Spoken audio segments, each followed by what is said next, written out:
Hola, ¿qué tal con todos? Nosotros somos el grupo número 4 y estamos conformados por Luis Fernando Castillo, por Diego Armando Colina, por Johnny Javier Galvez, por Yesenia Gilse, por mi persona Michelle Lozano, por Pablo Vergara y por nuestra compañera Ámbar.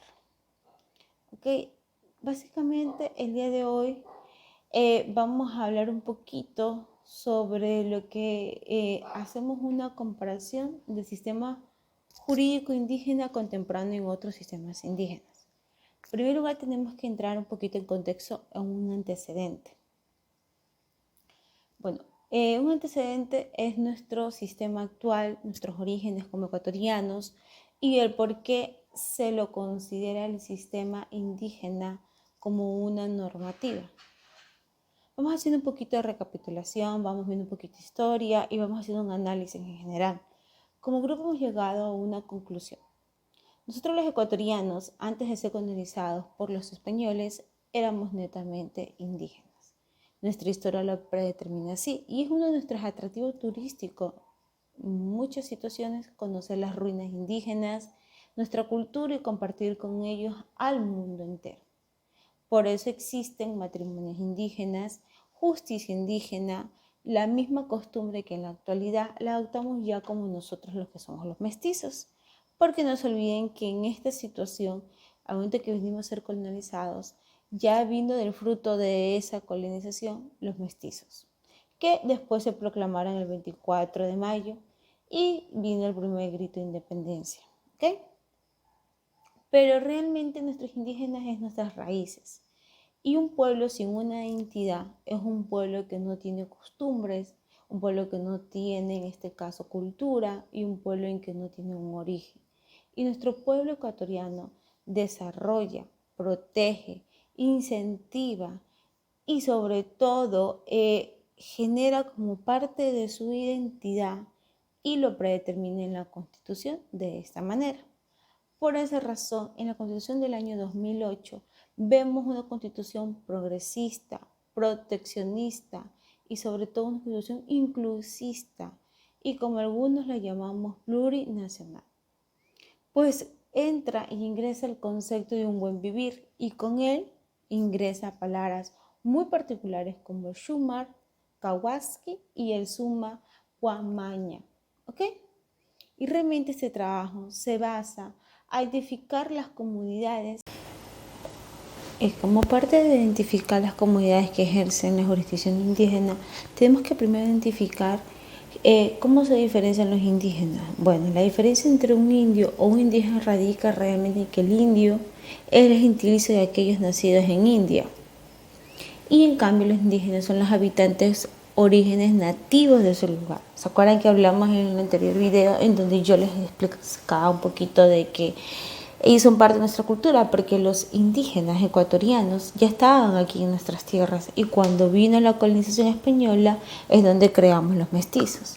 Bueno, los pueblos indígenas son un grupo social, cultural, que realmente vienen con unos vínculos ancestrales, colectivos con la tierra, recursos, la naturaleza, la vida, sobre todo un respeto hacia la cultura, un respeto hacia los recursos como el agua, adoraban anteriormente el agua, el sol, la luna. Entonces, en la Constitución política implementada en el año 1998, se dan como que estos pequeños inicios en donde habla literalmente en el artículo 191 sobre las autoridades de los pueblos indígenas ejercerán funciones de justicia aplicando normas y procedimientos propios en cual para poder solucionar los conflictos internos que ellos tengan. Ahí ya estamos haciendo un paréntesis porque estamos diciendo que ya en esa Constitución ya se los está reconociendo y se les está dando su ley correspondiente. Ahora, el sistema jurídico de los pueblos indígenas de nuestro país, el sistema jurídico realmente viene desde los campesinos, la comunidad interculturales, los afro-bolivarianos, en una institución política y jurídica y están compuestos por un sistema de autoridades y normas y procedimientos que regulan dentro de su misma comunidad y tratan de buscar y resolver los conflictos. En la Constitución de la República del Ecuador reconoce la justicia indígena, la jerarquía la misma jerarquía en la cual la justicia ordinaria. Sin duda, el reconocimiento constitucional, pluralismo jurídico ha posibilitado que los pueblos indígenas ejerzan realmente un derecho colectivo. Tras años de lucha y muchos años de resistencia, incrementa o aparece en el año 98 y después vuelve a coger auge con nuestra Constitución en el año 2008, en el que realmente ya le da que los pueblos indígenas planteen una declaración en el Ecuador como Estado plurinacional intercultural, lo cual fue incorporado como el primer artículo de la Constitución. Y este hecho trae consigo el reconocimiento ya de la cultura, dando un contexto ya sobre la justicia indígena. La Constitución de la República reconoce las funciones jurisdiccionales a las autoridades de las comunidades y pueblos y nacionalidades indígenas, en qué modo y que otorgan competencias y jurisdicción para resolver los conflictos en sus territorios, ¿no?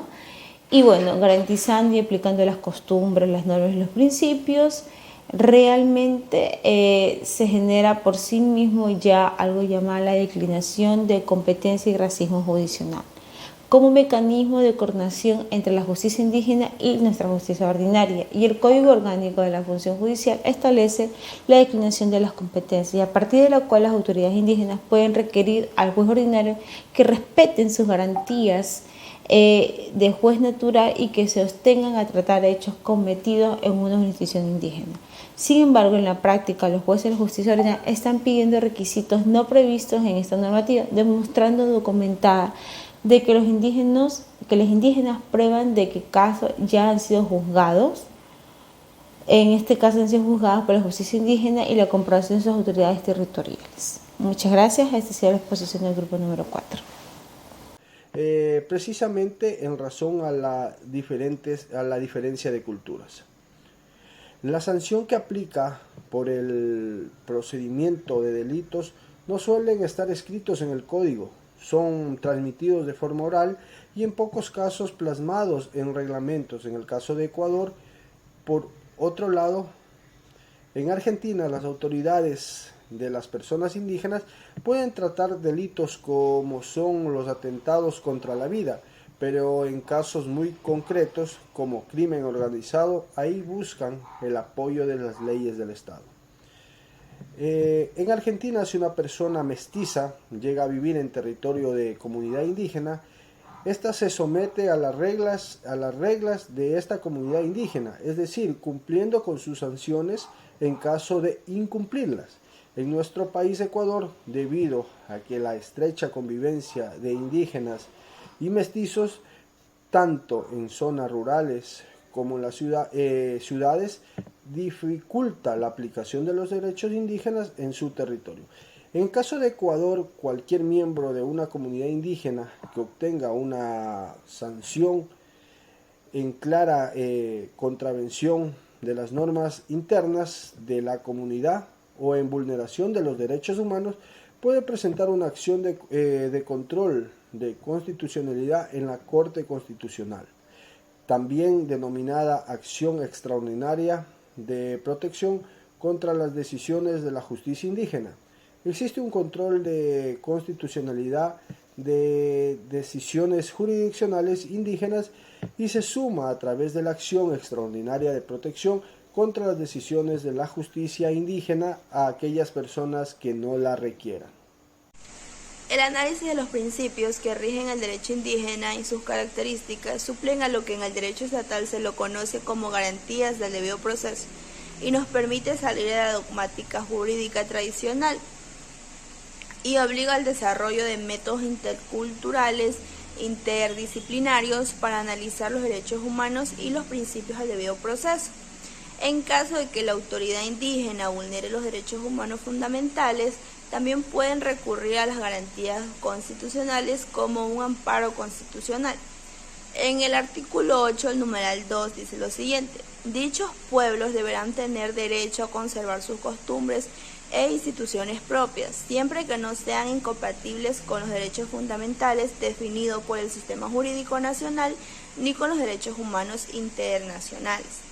Reconocido siempre que sea necesario, se deberá establecer procedimientos para solucionar los conflictos que puedan sugerir en las aplicaciones de este principio. En el artículo 9, el numeral 1 dice lo siguiente: en la medida de que ello sea compatible con los sistemas jurídicos nacionales y con los derechos humanos internacionalmente reconocidos, deberán representarse en los métodos de los pueblos interesados, que recurren tradicionalmente para la represión de los delitos cometidos por sus miembros.